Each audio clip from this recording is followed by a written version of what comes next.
¿Tuviste algún caso que se complicara, que estuviera...? Por ejemplo, una vez en Ixtlahuaca íbamos a entrar, nosotros muy sigilosos en la madrugada, y justo cuando íbamos a entrar, a uno de mis compañeros lo recibieron con un impacto en la cabeza. ¿Y por qué cree que en México hay tanto crimen? Y sobre todo, ¿cuál es el crimen principal que hay? Mira, amigos del Control Perdido, bienvenidos una vez más al podcast, su querido podcast. El día de hoy tenemos una entrevista especial porque estamos tratando de darle la vuelta a los conceptos de los podcasts un poquito y queremos hablar de más temas. Y el día de hoy tenemos una entrevista especial que puede ser interesante para ustedes porque tenemos útil también. Útil, muy útil. Tenemos al excomandante Edgar Jiménez que nos va a platicar de su experiencia siendo policía. También fue agente antisecuestro. Y bueno, tiene una experiencia muy grande de crímenes en México y en el Estado de México. Así que bueno, el día de hoy queremos presentar a Edgar Jiménez. ¿Cómo estás? hola, ¿qué tal? Muchas gracias por la invitación, muchachos. Y pues vamos a darle, ¿no? Sí, bueno, antes también quiero presentar a mi coprotagonista aquí. ¿Cómo estás? Bien, amigos, muy feliz de estar aquí con ustedes y en esta entrevista que creo que va a estar, esta plática que va a estar muy interesante. Hay varias cosas que me gustaría preguntar y saber. Claro. Yo soy muy paranoico, la verdad, cuando ando en la calle. Pues venga, todas las preguntas que tengan, échenlas. Pues la primera yo ya lo presenté, pero usted, ¿cómo se introduciría a usted mismo? ¿Cuál es el trabajo que usted ha tenido? Bueno, yo soy Edgar Jiménez, soy arte marcialista desde que tengo 8 años. He practicado karate, jiu-jitsu y kickboxing. Tuve experiencia de 16 años en la Procuraduría General de Justicia del Estado de México. Estuve en grupos comunes, pasé por el área de combate a la delincuencia, investigación a robo transporte, y mis últimos años los hice en la unidad de análisis y antisecuestros. Y me contaba que su papá también era policía. Sí, mi abuelo, mi papá y mis tíos y algunos primos. Pero generalmente las familias es de médicos, de abogados. Ajá. Pero ¿cómo es una familia de policías? ¿Y cómo te nace el gusto de ser policía? Uh-huh. Bueno, pues es que desde que eres chico, tú creces y en las fiestas de fin de año, cumpleaños, pues tú escuchas casos y qué harías para resolver esto y cómo está el otro. Les platico que, por ejemplo, llegábamos y mi abuela, ahí en el ropero, ábranlo, y ese es el cajón de las armas, ¿no? Todas las armas. Mi abuela nos desarma a todos ahí están las pistolas. Y bueno, pues siempre las pláticas empezábamos cómo están todos, pero al final siempre terminamos hablando de un caso en específico, ¿no? Y algo en la policía se llama casuística, que es cómo resolviste un caso. Uh-huh. Entonces normalmente hacíamos ese ejercicio de casuística entre todos para ver cómo resolvíamos, como un mastermind, ¿no? Era una onda así, pero policíaca. Entonces estaba muy interesante. ¿Y cómo se incursiona para entrar? ¿Empezaste a qué edad? A los 19. A los 19. ¿Y cómo es el proceso para entrar a todo esto? Ok, se abre una convocatoria, la del gobierno del Estado de México, uh-huh, y lo de todos los gobiernos, es en el país pasa igual. Se abre una convocatoria general, se publica y tú vas, entregas tus papeles, haces exámenes de conocimientos generales, físico-atlético, médico, toxicológico, y pues haces una selección, te quedas. Haces una academia, que es una academia formativa, que en mi caso fue muy pequeña, fue de 6 meses. Venían elecciones, entonces necesitaban personal porque el Estado de México es un estado que es muy grande, uh-huh, poblacionalmente es el más grande de la República, pero es el que menos policía judicial tenía en ese entonces. Okay. Había 1,000 policías para todo el Estado de México. No, pues con razón. Exacto. Ahí empezamos a entender algunas cosas. Y bueno, ya fue la selección y nos graduamos y nos mandaron a trabajar. ¿Y te piden algún grado escolar para...? Cuando yo ingresé, nos pedían en la preparatoria. La preparatoria, ok. El medio superior. Ahora ya piden licenciatura, ¿no? Licenciatura. Pero yo no estoy muy de acuerdo con la licenciatura. ¿Por qué nos decía que no está de acuerdo con que pidan licenciatura? Porque, mira, por ejemplo, hay un modelo en la Ciudad de México, hay un modelo que la academia dura 2 años actualmente. Entran con la preparatoria y hacen una carrera en investigación policíaca. O no sé exactamente si ese es el nombre, pero es un modelo. Entonces, cuando ellos salen con una licenciatura técnica como policías. Y eso, uh-huh, es súper interesante, ¿no? Y entonces está muy válido porque te formaron por 2 años. Sí. Pero en el Estado de México, tú tomas, te dicen, oye, soy arquitecto, soy abogado, soy ingeniero en medicinas, en fármacos, en lo que sea, uh-huh, ¿no? Y entonces yo creo, ese es un punto personal, ¿no? O sea, eso no sé siquiera si es cierto, pero eso es mi entender y en mi experiencia. ¿Por qué cualquier persona que no estudió abogacía o no estudió criminalística o criminología. ¿Por qué quieres ser policía? ¿Por qué dedicaste tanto tiempo para estudiar? Y de repente yo creo que es más bien porque no encontraron chamba y acá hay sueldo y pues bueno, vienes a ser chambista, ¿no? Creo yo. Pero usted me decía que también hay una perspectiva muy distinta en cómo la ciudadanía ve a los policías y cómo los policías se ven a sí mismos, porque me decía que nosotros tenemos una mala imagen del policía, ¿no? Pues sí, es que yo les comentaba que hay un divorcio entre la sociedad y la policía desde hace muchísimos años, ¿no? Desde la época del negro Durazo, ¿no? O sea, son generaciones que ya ni siquiera sabes por qué odias a los policías, pero los odias porque te escuchaste a tu papá y a tu abuelo que los policías eran corruptos y eran drogadictos y eran borrachos. Pero la verdad que sí los hay, sí hay policías malos, pero hay muchos más los buenos que los malos, ¿no? Porque pues, si no, el Estado estaría totalmente colapsado. Y creo yo que sí hay una muy mala experiencia porque pues, son muy pocos los casos que llegan a ser judicializados y muy pocas las sentencias condenatorias en México. Pero al final, no toda la culpa es de la policía. Esto es como un network. Esto es un trabajo de todos. La sociedad que no denuncia, porque ¿para qué denuncio si nunca los van a agarrar? ¿No? Los policías, pues hay buenos, malos, hay unos que se hacen la chamba. Los ministerios públicos, que casi no se habla de ellos, ¿no? Que son los que realmente tienen que, los ahora fiscales que tienen que judicializar. La misma corrupción que hay en todos los niveles, pero también hay corrupción en el Poder Judicial, ¿no? Y de esa corrupción casi nunca se habla, ¿no? De la corrupción que hay en el Poder Judicial. Y en el Poder Judicial, pues, ¿por qué? Llegan los casos y se caen. Se dicen, no, es que el MP lo trajo el caso blando. A veces no es cierto, ¿no? Y no culpo a nadie en especial, pero creo que todos hay una pequeña culpa entre todos o mucha culpa de ello, ¿no? Entonces, pues hay una percepción de la sociedad que negativa hacia los policías. Pero los policías estamos preparados. Yo tengo una certificación en Colombia en antisecuestro y antiextorsión. Okay. Y así como yo, pues hay varios, ¿no? Yo no soy el único. Entonces hay quienes van a Cuántico, hay quienes vamos a otros países, hay quienes mismos en México se certifican en ciertas cosas, pero bueno, no todos, ¿no? ¿Y por qué cree que en México hay tanto crimen? Y sobre todo, ¿cuál es el crimen principal que hay? El robo. El robo es lo más básico. El robo en todas sus facetas, ¿no? En el robo desde que te roban los tapones de tu carro, claro, las llantas, el estéreo, que te roban cuando sales del cajero. El robo es el que más predomina. ¿Y por qué cree que hay tanto crimen en México? La educación. Te platico que fui a Colombia a hacer una certificación y nos hablábamos en una materia que se llama entrevista criminal. Cuando tú entrevistas a la persona que crees que cometió el delito. Y entonces nos decían, no, es que en Estados Unidos tú llegas y tú le dices, oye, ya sé que tú lo matas y te enseñan las fotos, ¿no? Del arma y del cadáver. Y la gente colapsa y llora. Y es que lo maté porque perdí el control o porque lo odiaba, ¿no? Y aquí en México tú le enseñas lo mismo. O sea, cambias la escena a alguien creado en México y te dice, yo no soy. No, pues es tu cara. No, no soy yo. Es tu voz. No soy yo, me la editaron. No, no soy yo. Pero eso tiene que ver, es cultural, porque cuando un niño viene a acusar a otro, tú dices, usted cállese, usted machín, cállese. No diga nada. Usted no sea chiva, cállese. ¿No? Entonces vamos creciendo con eso. Esto es cultural, totalmente cultural. Crecemos con que si el problema es mío, es un problema. Pero si el problema es tuyo, pues tu problema no es mío. ¿No? Entonces creo que es totalmente cultural. Creo que mucha parte del delito es cultural. Ni siquiera tiene que ver con el nivel de educación. Creo que tiene que ver más con problemas de casa. O sea, yo he entrado a... El ser pobre no tiene que ver con que seas un criminal o no. Hay gente que es pobre, que es muy proba, hay gente que es muy buena.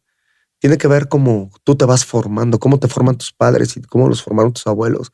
Y son, no sé, hasta paradigmas, creo yo. Entonces, yo creo que viene de ahí, ¿no? Creo que es así. Y a usted cuando entró ya como policía, por ejemplo, mucha gente dice que yo voy a entrar y yo voy a cambiar esto o tiene una expectativa, ¿no? Sí. Cuando usted entró, ¿cambió algo? Es que mira, cuando tú entras a la policía, tú eres un idealista. Porque entras joven, ¿no? Entonces tú quieres estar mamado, tú quieres estar inteligente, tú quieres ser el mejor, quieres meter a todos a la cárcel. No quieres ni que nadie tire una basura en la calle. O sea, tú vas programado mentalmente de una manera. Porque a ti te capacitan te forman para ser ese policía. El problema es que también no hay una capacitación constante en la policía. O sea, tú sales de la policía y nadie se preocupa. Oye, ¿vas al gimnasio? Oye, ¿cómo comes? Ok. ¿Tienes problemas en tu casa? Porque todos los policías tienen hijos y tienen esposas o son gays o todos, o sea, son personas como cualquier otra persona, ¿sabes? Y entonces tú tienes que estar arrastrando los problemas que tienes en tu casa y tienes que resolver otros problemas y no uno, tienes que resolver un chingo de problemas, porque cuando tú eres investigador, tú tienes que resolver todos los crímenes que se forman, que suceden en un día, en una guardia. Pero si no alcanzas a resolver estos, se te van a acumular con los de la guardia siguiente y con los de la guardia siguiente y con los de la guardia siguiente. Cuando yo caso de alta, yo recibí más de 1000 oficios de investigación. 1000 oficios. ¿Cómo iba yo a investigar pinches 1000 casos? O sea, no los puedes resolver. Entonces tú rápido tienes que discriminar. Este es robo de autopartes, pues a la chingada, ¿no? Ok. Bueno, desapareció una niña, se lo voy a investigar. Entonces tú rápidamente tienes que hacer una selección así porque no hay personal suficiente,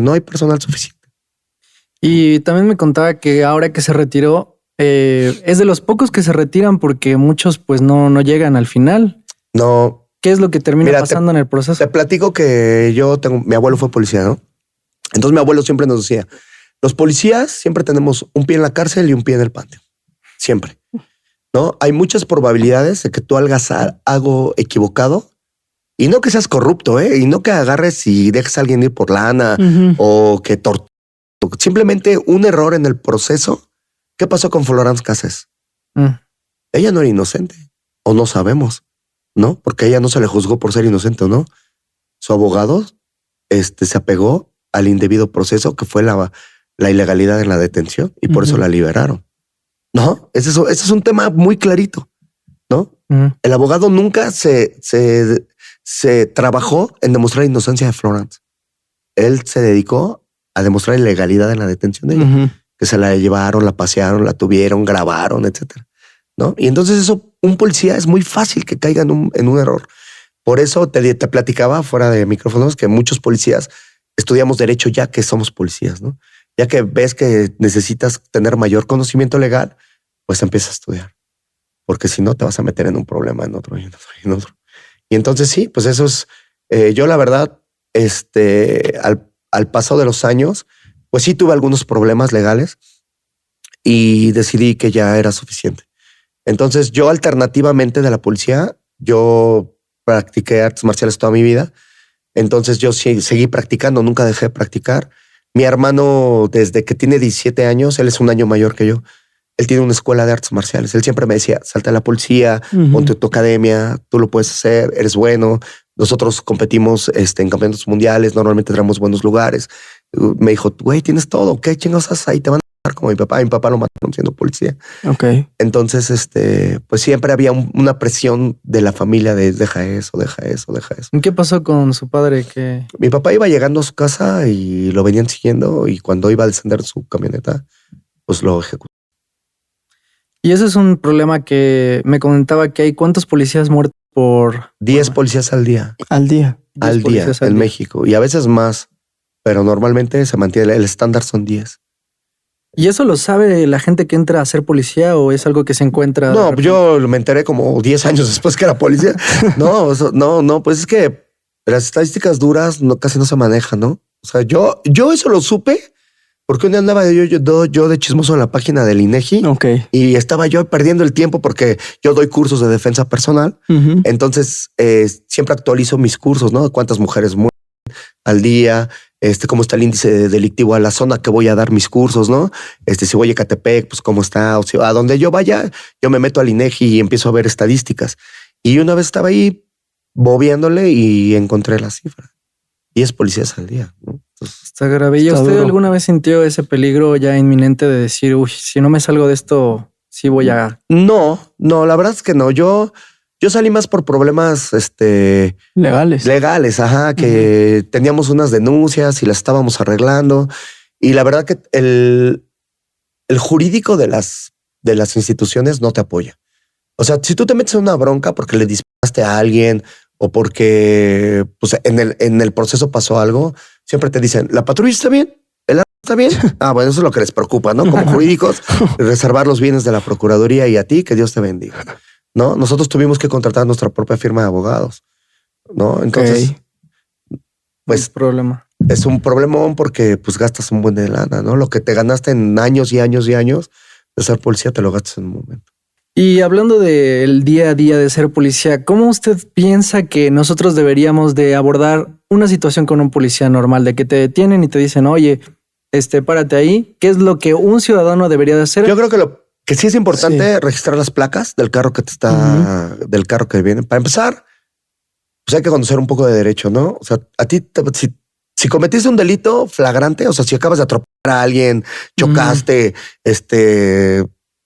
te bajaste y te agarraste a trancazos con alguien, pues hay flagrancia, te van a detener y te pueden detener. Pero nada de que párate porque nada, ¿no? O sea, uno no puede ser molestado en su persona, en sus bienes, más que con un mandamiento judicial o del Ministerio Público. Yo traigo esta orden de investigación, traigo esta orden de presentación, traigo esta orden de aprehensión. Pero luego lo que dicen es que no, es que es una revisión de rutina. Preventiva. El trasculque de rutina, ¿no? Eso pasa mucho más con los uniformados, ¿no? Y no, pues no te tienes que dejar. No te debes bajar del coche. No te debes bajar del coche. Ok. No, pues tú subes tus vídeos, bájate, no, ahí están mis placas, tu licencia la pegas al cristal, la volteas, ahí está la vigencia, ahí está todo, ahí está, no tienes por qué bajarte. No tienes por qué bajarte. Y te puedes ir tú, o sea, si ya le dijiste, ya aquí está todo. Sí, te puedes ir. Sí, pero también debe de haber algo que se llama sentido común, ¿sabes? Si los policías están alterados, tú te vas, pues a lo mejor está loco y te va a disparar, ¿no? No tendría, pero podría pasar. ¿No? ¿Qué pasa con los militares, no? En los puntos de revisiones carreteros con los militares. Esos güey siempre andan matando gente porque, bueno, también es otra cosa, ¿no? Los militares no están formados para ser policías. Y por eso los militares muchas veces en los puntos de revisión matan gente. Pero mira, yo creo que el sentido común es el que debe prevalecer. Si tú no has hecho nada, tú debes estar tranquilo. No te bajas del carro y si el policía ve que tú no tienes nada, te va a dejar ir. O sea, no tendría por qué suceder de otra manera. Es que yo le comentaba a mi amigo que hay una diferencia entre gente blanca y morena, porque él me decía, es que a mí nunca me han detenido en la vida. Y yo le decía, es que a mí me han detenido, pero por respirar, así de que voy caminando en la calle. Bueno, yo que te platico, ¿no? Pues veme. Y yo, cuando hay un alcoholímetro, yo creo que yo tengo cara de borracho, porque alcoholímetro yo muchas veces venía con la patrulla oficial, vestido de negro, con mis armas al lado. Oye, vengo de trabajar, no, pásale al alcoholímetro. Pásale. Sí. Ahí no importa quién sea. Pues. No, sí, te la pasan. Pero ahí en ese caso, por ejemplo, también cuando vas caminando, porque ahí te detienen y te rodean unos 3 policías y tú dices como... Pues es que es algo arbitrario, ¿no? Yo creo que siempre hay que estar listos y hay que tener capacidad mental, porque todos los policías deben tener su nombre identificado. Aquí. Deben, ¿no? Y ellos deben de identificarse contigo. O sea, deben decirte, soy Edgar Jiménez y voy a proceder a hacer esto. ¿No? Pero en teoría no pueden detener. No podrían, no deberían. No deberían. No. Y realmente, ¿qué tan probable es que la gente sea amable cuando tú lo detienes? Muchísima gente. Sí, te ha tocado que es como muchísima. No hay problema. Sí. Sí, hay gente que se altera porque se quieren alterar. ¿No? Porque le sale el lado de que y no me toques, no sabes con quién estás y no sé qué, ¿no? ¿Cuántas de esas veces que te han dicho no sabes con quién te estás metiendo? En realidad es más. 95%. Es que en México es un clásico, ¿no? De que no sabes con quién te estás metiendo, es como... Sí, no, sí. Pero alguna vez sí te has encontrado de que no, tú sí eres el 5% que dije, chale, creo que sí eres. Sí te ha pasado. Sí. ¿Y qué haces en ese caso? ¿Y qué pasó? Pues nada, pues si está haciendo algo mal, que se chingue, pues no hay por qué tener una diferencia. ¿Y cómo te enteras que sí es alguien importante? Porque pues porque hablan y hablan y una vez, no te voy a platicar ni quién ni dónde, pero traíamos a una persona detenida y nos dijo, suéltame. No, pues soy fulano tal, hijo de no sé quién, ¿no? Te van a hablar ahorita. Sí. 5 minutos. Nos estaban hablando de la dirección general. Oigan, ¿traen a esta persona? Sí. Trae una orden de aprehensión. No, pues regresen a su casa. No, ¿cómo? Regresen a su casa. Que no le falte ni un centavo. Y ya. ¿Y tú cómo te sientes con eso? O sea, no, pues ¿cómo te sentirías tú? O sea, no es un conflicto. Impotencia total. Pues claro. Mira, te voy a platicar. Yo siempre tuve un problema, no con mis compañeros, pero sí con la institución un poco, porque la institución te abandona mucho, ¿no? Y para ser policía necesitas tener, de verdad, necesitas tener mucha vocación de servicio. Muchísima. Porque vas a estar trabajando en Navidades, Año Nuevos, cumpleaños, vas a estar trabajando cansado, enfermo, con tus hijos enfermos, no vas a ver festivales de tu hijo. Yo de mi primer hijo no recuerdo cuando empezó a andar en bicicleta. No recuerdo cuando se le cayeron los dientes. No lo tengo registrado en mi cabeza. Ahora que ya no soy policía y tuve a mi otro hijo, convivo con él todo el día. Que me contabas que 8 días seguidos estuviste alguna vez trabajando. Cuando yo formé los grupos tácticos operativos, te voy a platicar esa historia. Yo había presentado muchas veces el proyecto de hacer los grupos tácticos operativos. Porque a pesar de que te estoy hablando de hace 15 o 20 años, no había un SWAT en no existía, ¿no? Entonces era algo ridículo porque hasta las policías municipales lo tenían en el Estado de México, ¿no? Y yo y un amigo trabajamos en un proyecto y lo presentábamos. Y pues muchas gracias por participar y está bien chingón tu proyecto y lo vamos a hacer saber y sigan trabajando, está a toda madre. Y entonces llegaron cambiaron mandos y llegó un comandante que venía de la Policía Federal y ellos venían de los grupos tácticos de la Federal. Ok. Entonces yo le presenté nuestro proyecto, él lo hizo suyo, se pasó de lanza, pero lo hizo. Lo importante. Lo hizo, sí. ¿no? Y entonces yo de inicio a mí me dijo, Edgar, vas a tener a 10 policías contigo, escógelos, a 10 policías judiciales. Entonces, pues tú a quién escoges, a los más altos, a los más malos, a los más locos, ¿no? Porque se necesita cierta... Pues esos güeyes no querían. No, yo no. Entonces tuve que batallar mucho para juntar a 10. Y ya que tenía los 10, pues era muy difícil porque teníamos nosotros que trabajar la detención o rescate de los secuestros. Y entonces era vete para Naucalpan, vete para Toluca, vete para Mecameca, vete para Nesa. Y entonces nos traían en chinga en todo el estado a los primeros 10. Entonces 2 o 3 meses éramos esos 10 nada más. Y un poco con engaños, ¿no? Nos ofrecieron un mejor sueldo, un mejor seguro de vida, cosa que jamás sucedió. Y bueno, para mí la verdad me motivaba mucho el grupo. Era como un sueño para mí haberlo hecho, ¿no? Entonces yo lo hacía con mucho gusto. Y ya después eso me sirvió que me mandaran a Colombia a hacer la certificación que te platiqué. Y cuando llegué me encontré con la muy buena noticia que ya no tenía 10, ya tenía 110. Ok. Entonces, hubo una generación de la Policía Estatal que se comisionó a la Procuraduría General de Justicia y se les hizo policías ministeriales en el formato, en el grupo de antes. Entonces, pues ya estuvo a toda madre porque pues ya pudimos zonificar y ya. Pues sí, de 10 a 100. Ya sí, entonces, pues yo de verdad hubo muchos días que no fui a mi casa. Bueno, hubo días que yo tuve que correr con los gastos de mis compañeros, de que ya no traíamos nada de la quincena y pues era de, pues yo pago la cena o los pinches tacos de 5 por 10, ¿no? y no coman mucho, ¿no? ¿Y cómo es el proceso de resolver un secuestro? O sea, de lo que nos platicabas, de que tenías que tener un equipo especial porque pues... bueno, mira, se requiere funciona de la siguiente manera. La unidad de secuestros tiene varias áreas, ¿no? Entonces está el Ministerio Público, que son los que reciben la denuncia. Y ellos, a su vez, notifican a la policía y la policía tiene el área de negociadores. Los negociadores se les llama ahora asesores, ¿no? Son los que van con la familia y empiezan a decirles cómo tienen que hablar con las personas o son quienes ellos hablan con las personas, ¿no? Haciéndose pasar ahí por un familiar o algo así. Ellos recaban información y la suben a un área que se llama inteligencia. Inteligencia analiza la información y se la pasa a otra área que se llama investigación. Entonces vete a investigar este domicilio, vete a investigar esta situación, esto. Ellos regresan la información a inteligencia. Inteligencia es el núcleo, es el cerebro. Todo regresa a inteligencia. Ya que está en inteligencia y que ya tienen dónde están las personas o dónde están los secuestros, esa información llega al táctico. O sea, el táctico nunca se entera de nada hasta el último. Hasta el final. Entonces a mí me decían, oye, ¿sabes qué? En esa casa de 2 pisos, las puertas de acceso se abren hacia afuera o hacia adentro, son de metal, son de madera, son dobles. Vas a encontrar tal vez tantas adentro, tantas personas. En tal habitación pensamos que está el secuestrado, ¿no? O sea, te pasan el esquema y tú ya nada más llegas, ejecutas. O sea, el grupo táctico existe para salvaguardar la vida de la víctima y de los otros policías. O sea, nosotros somos quienes nos dábamos a la madre para que los policías no se enfrentaran. ¿Y qué tanta eficacia hay de rescatar a alguien en México que se Esa cifra no la sé, pero con nosotros, cuando yo estuve al frente, era del 100%. Siempre. 100%. Nunca se nos fue nada. ¿Tuviste algún caso que se complicara, que estuviera...? No, la verdad que tuvimos casos difíciles con enfrentamientos armados. Sí, por ejemplo, una vez en Ixtlahuaca íbamos a entrar, nosotros muy sigilosos en la madrugada, y justo cuando íbamos a entrar, a uno de mis compañeros lo recibieron con un impacto en la cabeza, ¿no?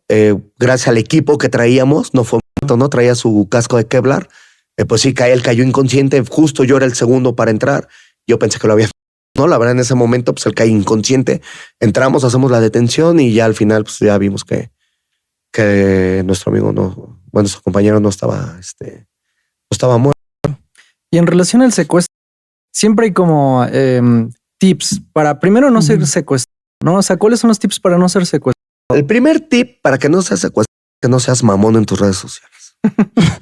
Okay. Ese es el tip número ya uno. fallamos. No le mamoné, no presuman, me compré mi reloj o traigo el carro tal o mañana me voy a París o estoy en Disney. O sea, no al menos en el momento. Ya después, fíjate cuál es la foto que te gustó, eso. Pero ¿para qué le presumes a todos cuánto te cuesta tu pinche reloj o tu carro o tus tenis o tu chamarra? Eso a nadie le importa. No le debería de importar a nadie.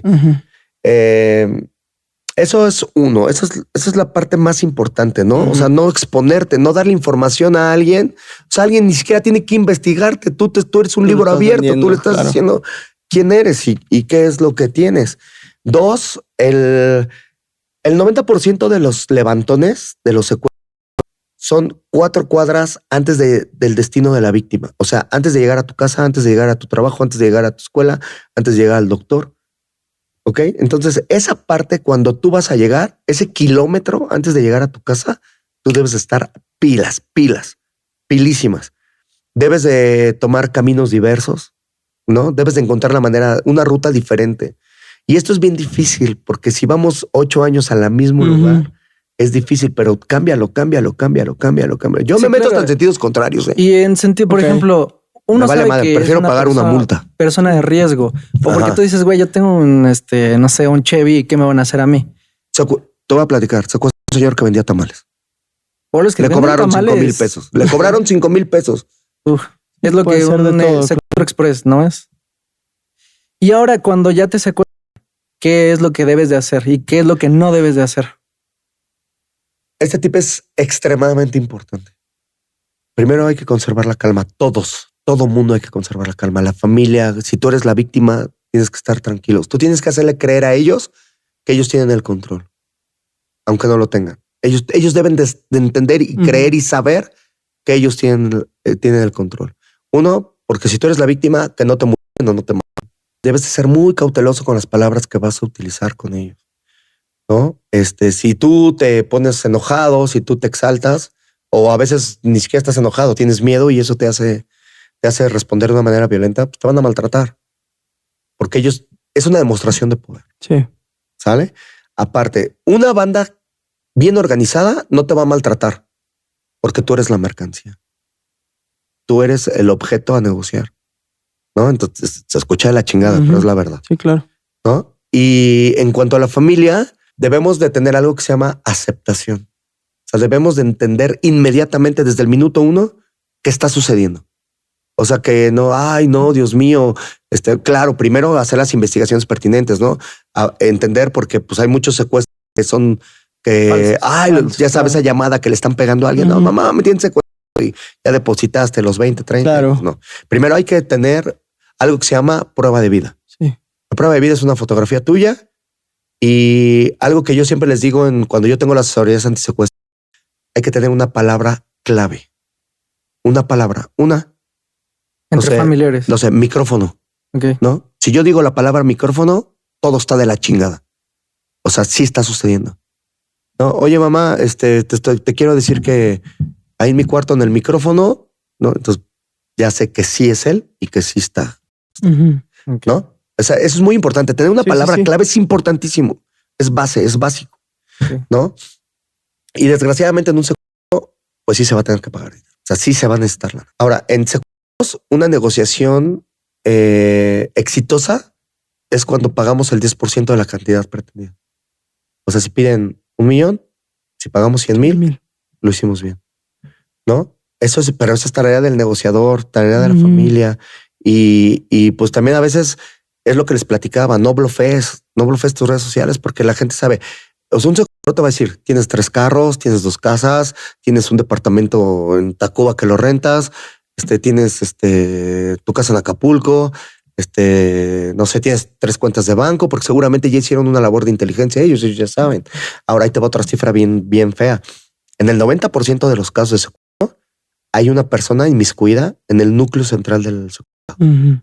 O sea, tu primo, tu amigo, tu exnovio, tu novio, tu novia, o sea, actuales, el trabajador que se fue por la puerta de atrás, siempre va a haber alguien en el 90%. Ya no existen esas bandas de Daniel Arismendi, Lucha Orejas, de Andrés Caletri. Así de que al azar a ver a quién agarro. Eso ya no existe. O sea, ya lo tenemos. O no existe, es mucho menos. O sea, te estoy diciendo el 90 contra el 10. En el 90 siempre va a haber alguien que te puso el dedo, que te señaló, alguien de tu núcleo central. Y eso está de la chingada porque hay mucho control. O sea, porque inclusive nosotros tuvimos secuestros que el implicado era el que estaba negociando, el que le dijo, no, tío, no te preocupes, yo sé que tú estás malito, yo negocio. Entonces ellos tenían todo el control, ¿sabes? Hijos. No, de verdad, no, o sea, no sabes. Son tremendos. Lo que yo pude ver estuvo muy feo. Y en ese sentido, por ejemplo, ya no hay manera de protegerse también. Y me gustaría preguntarte, ¿cuál es el perfil de un secuestrador? ¿Es un cierto tipo de persona o es variable? Híjole, total? No, tú podrás decir educación, no. Hay licenciados que son secuestradores. Perfil criminal, un güey agresivo, no, hay güeyes que parecen ratas de laboratorio. No, más bien creo que tiene que ver con liderazgo mal encaminado. Creo que tiene que ver con eso. Creo que sí, los secuestradores son gente que hacen cosas que no cualquier persona haría. ¿No? O sea, sí tienen que tener cierto grado de valor. Pero te digo, es muy confuso porque nosotros hemos agarrado bandas que los papás, o sea, que han llegado familiares. Y, no, es que mi hijo es una persona que no se mete con nadie, siempre está en su recámara, estudia, trabaja, tiene su vida social y andan eso. No sé, hay una magia muy fea ahí que atrapa a la gente. O sea, no hay algo, no hay, o bueno, al menos yo no he hablado con un criminalista o un criminólogo más bien, la palabra correcta es un criminólogo que me pueda decir eso. Y también, bueno, la criminología en México está años luz atrás de otros países, ¿no? Sí, me imagino. En Estados Unidos se hacen perfiles criminales desde los 70s o 60s. Aquí. ¿Conoces alguno? No. Ahí está la respuesta. Está cañón. Y hablando del tema de los policías, usted me dijo que trabajó mucho en el Estado de México. Siempre. Yo tengo entendido que es el estado más violento en toda la República, porque muchos decían que el norte y que Ciudad Juárez. Sí, pero tiene una razón. Es el estado más poblado del país. Okay. O sea, si tú te vas a average, por llamarlo en el deporte, ¿no? A resultados de participantes contra resultados, no es el estado más violento. Sí, por cantidades, porque poblacionalmente Ecatepec es el municipio más poblado de América Latina. El segundo, solamente abajo es Sao Paulo. O sea, sí, o sea, las favelas, nosotros. Claro, sí. Y el tercero es Nesa. O sea, ¿sí me explico? O sea, simplemente por estadísticas, causa-efectos. Hay mucha gente y entonces va a haber muchos delitos, ¿no? Y como policía, ¿hay algunas zonas que digas así, que entre ustedes digan como, ay, no, pues me toca ir allá, no? Las peores no zonas. Arriba. Sí, pues, ¿cuáles son las peores zonas? Todo tiene muchas zonas tiene, ¿no? Por ejemplo, Ecatepec tiene algunas zonas que son muy conflictivas, ¿no? San Agustín, Ciudad Cuauhtémoc, esa zona. Nesa tiene, bueno, mira, en el Estado de México, los municipios tienen sus ministerios públicos que se llaman centros de justicia. Normalmente hay uno por municipio.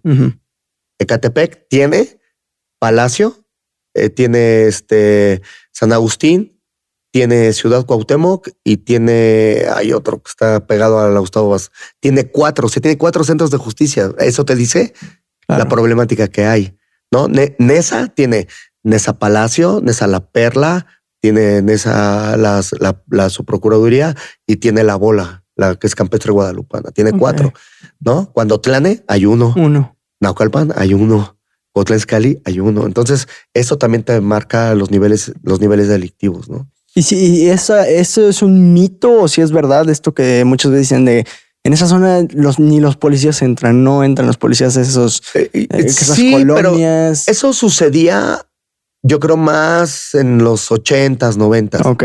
No, yo creo que ahora el estado de fuerza de la seguridad pública se ha incrementado muchísimo, ¿no? Por ejemplo, no hay un estado en toda la República que tenga más estado de fuerza que la Ciudad de México. Uh-huh.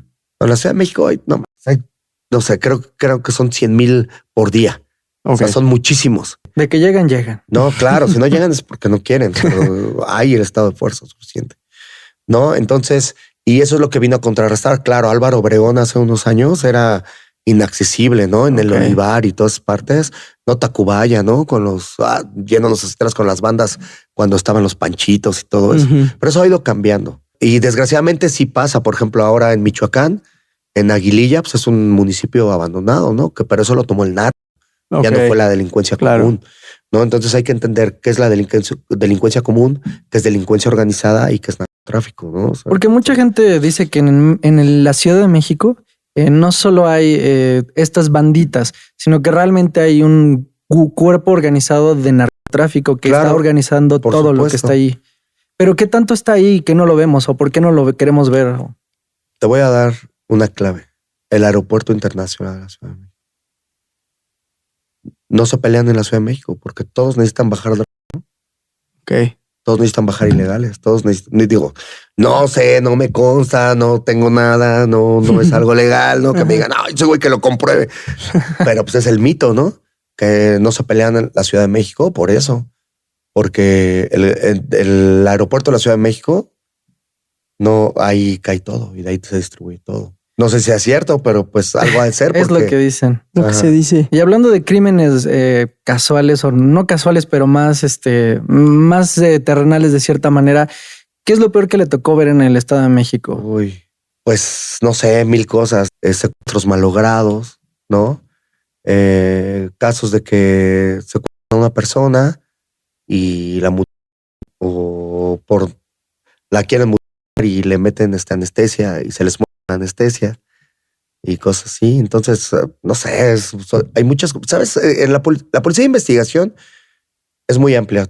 La policía de investigación va a investigar desde que te insultaste con tu vecino hasta un secuestro con homicidio o ataque sexual. Entonces, por eso existen ahora las fiscalías de delitos sexuales, la fiscalía antisecuestros, la fiscalía de robo de vehículos. Pero yo creo que los delitos peores son los que van contra los bienes no los bienes materiales, sino contra la integridad física de las personas, ¿no? Porque los bienes, al final de cuentas, nadie tiene derecho a quitarte nada, pero al final son bienes, ¿no? Pero cuando alguien que atenta contra tu vida o contra tu integridad física, yo creo que eso es lo peor. Y pues te tienes que sobreponer a eso y no hacerlo personal. Eso me interesa. O sea, supongo que existe un sentimiento de frustración, obviamente. ¿Cómo se lidia con eso y esa posible culpa que tú como policía pues sientes al ver esas escenas? Pues mira, no hay psicólogos en la Procuraduría. Es lo que te decía hace rato, ¿no?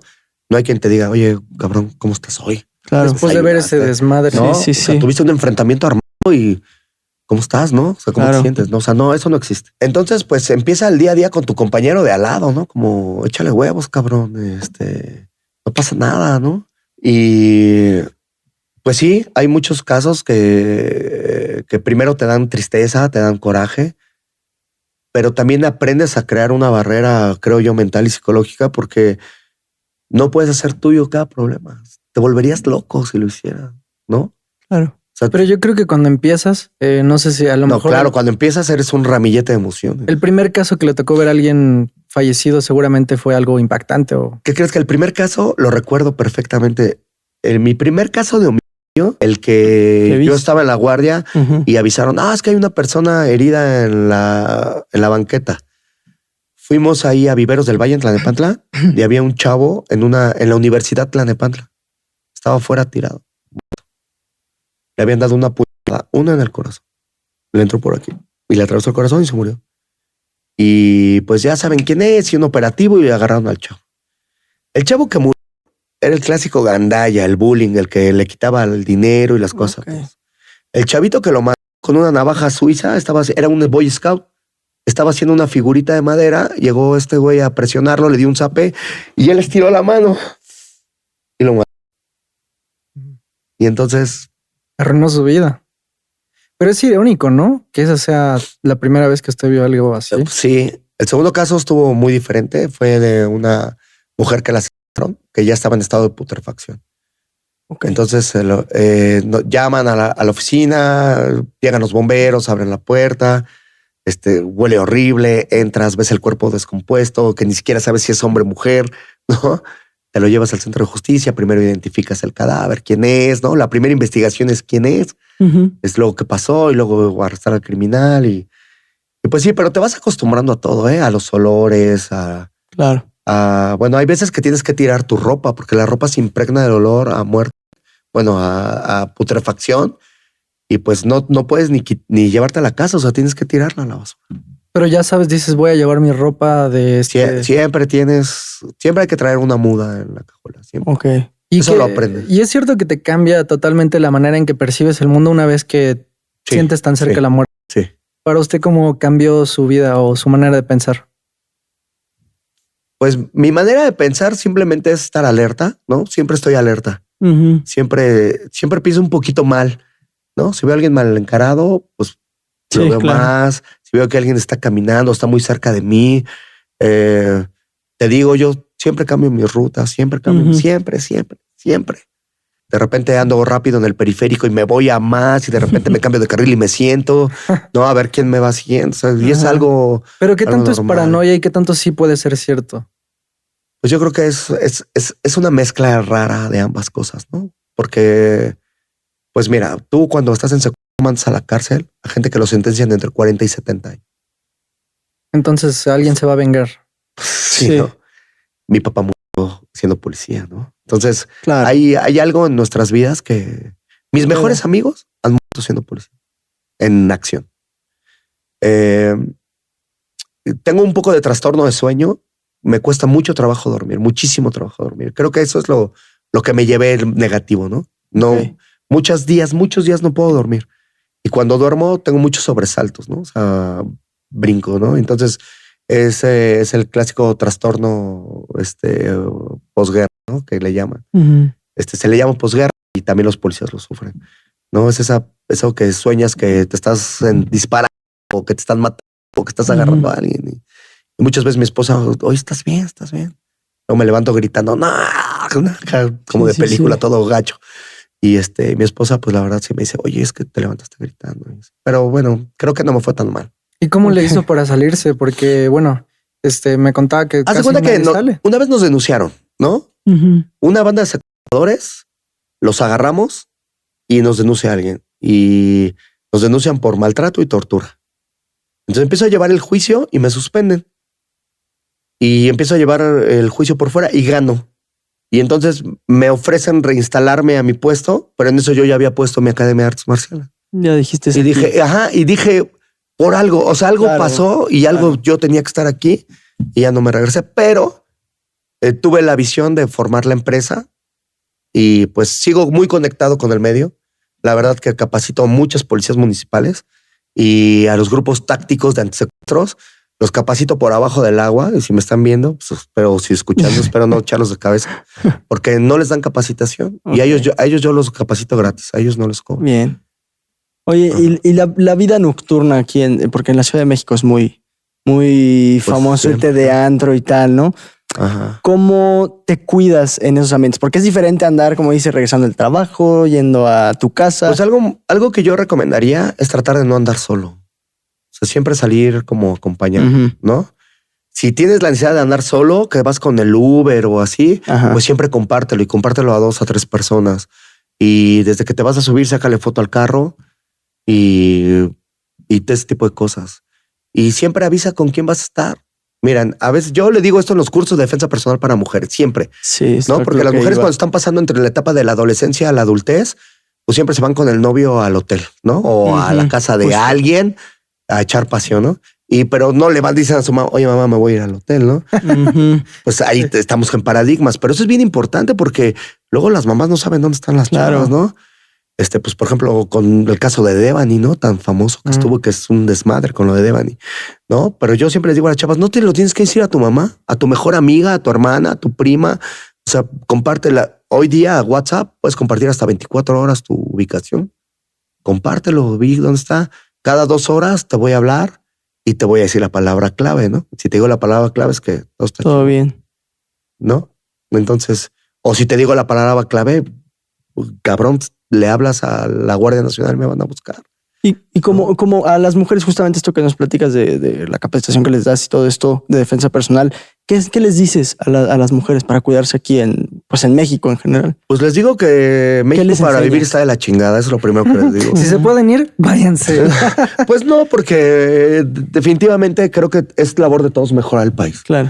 No podemos darle la espalda a una realidad que existe, porque eso nos convierte en cobardes. ¿No? Entonces yo creo que tenemos que actuar y tenemos que ser congruentes y tenemos que actuar a pro de la sociedad, ¿no? Entonces, les digo que está difícil, que hay 11 mujeres muertas al día, que aunque quieran decir que hay 10, no, ya hay 11.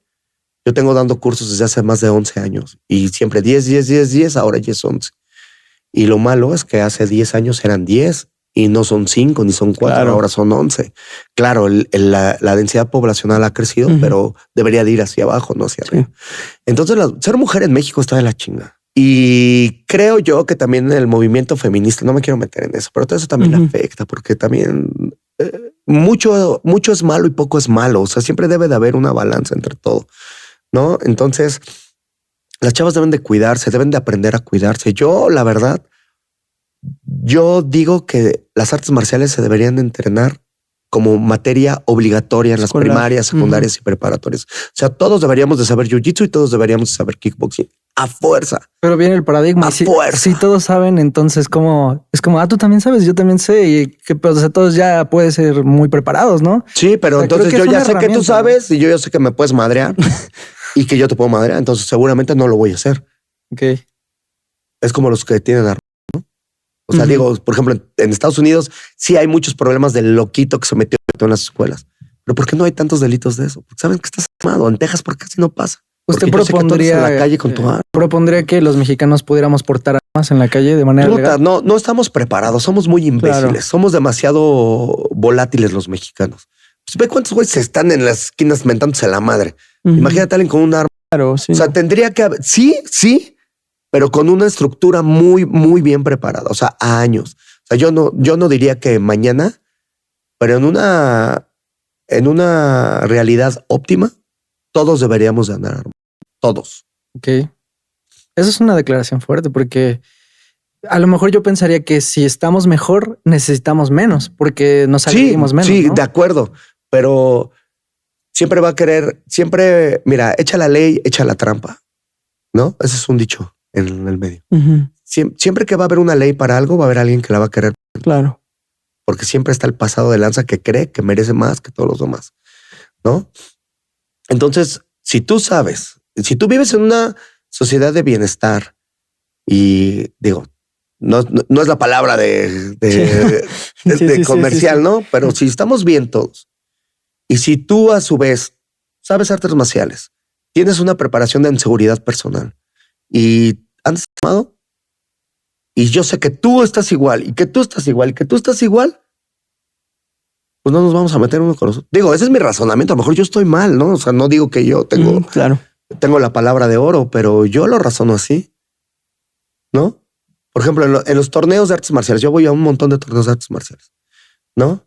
¿Por qué no se pelea la gente afuera? ¿Por qué? Porque aunque sabes que a lo mejor te manchó el juez y te lo hizo mal o te diste de fuerte con el otro, ¿por qué no va más? Pues porque todos saben. Entonces un torneo que está lleno de cintas negras, imagínate una pinche pelea, ¿sabes? Entonces, creo yo que no sucedería, pero bueno, es una hipótesis y claro. y habría tal vez alguien que defendiera lo contrario, ¿no? Entonces no lo sabemos porque no lo vivimos, solo lo creo. Y tú que has vivido tanto los crímenes y todo esto, ¿cómo ves al ser humano en una cuestión de... ¿Crees que somos malos? ¿Que siempre hay uno que se termina desbocando y termina creando un desastre? Porque con tanta violencia que vivimos en México, no sé Yo creo que te lo preguntas, ¿no? Mira, yo cuando fui a hacer mi curso a Colombia, yo fui por parte de Ameripol. Ameripol es la parte de Interpol que es de Latinoamérica. Ujú. Entonces había gente de Brasil, Chile, Uruguay. No había de Uruguay, había de Paraguay. Habían colombianos un chingo. Había gente de Honduras, había gente de Guatemala. Y había un peruano. Y todos platicábamos a la hora de la comida. ¿No sabes qué igual es en los otros países de Latinoamérica? Es muy igual, solo son otros acentos. O sea, lo que nosotros platicamos que pasa aquí en la calle allá es igual. Entonces yo creo que el ser humano es malo por naturaleza. O sea, el ser humano al final somos depredadores, somos mamíferos, somos gente que por eso hay esos niveles, ¿no? Y bueno, somos inteligentes y por eso tenemos una sociedad, tenemos leyes, tenemos reglamentos, porque si no viviríamos en la anarquía. Pero simplemente en la pandemia todo el mundo decía, después de la pandemia todos vamos a ser mejores, todos van a saber más, todos van a leer libros, todos van... ¿Quién? ¿Quién? Claro. ¿Quién, cabrón? Como Uno que en mil. cambiamos un poquito y regresamos, ¿no? Otra Claro, vez. o sea, sí, al final Sí. todos bien buena onda y todos la paz interior y parecíamos la reencarnación Dalai del Lama. Dalai Lama, exacto. Y al final volvimos a ser los que somos. Entonces, creo yo que sí hay una maldad y por eso está la ley, porque la gente comete delitos. Si no lo cometiéramos, no existiría. Por eso están las cárceles llenas, ¿no? Y pues, no sé, yo creo que sí, todos tenemos un acto de maldad, todos, menos más, pero todos disfrutamos a veces hacer algo mal. Y quizá para ir cerrando, me gusta ese tema de la cárcel. ¿Usted cree que sí hay una resolución a las personas que entran o la verdad es que entran y terminan más preparados de lo que iban para ser criminales? Ese es un tema muy, muy amplio. El sistema penitenciario en México está súper jodido. Yo algunas veces llegué a entrar al penal de Barrientos a hacer operativos sorpresa para encontrar drogas. Celdas que son para 6 personas, hay más de 40. La madre.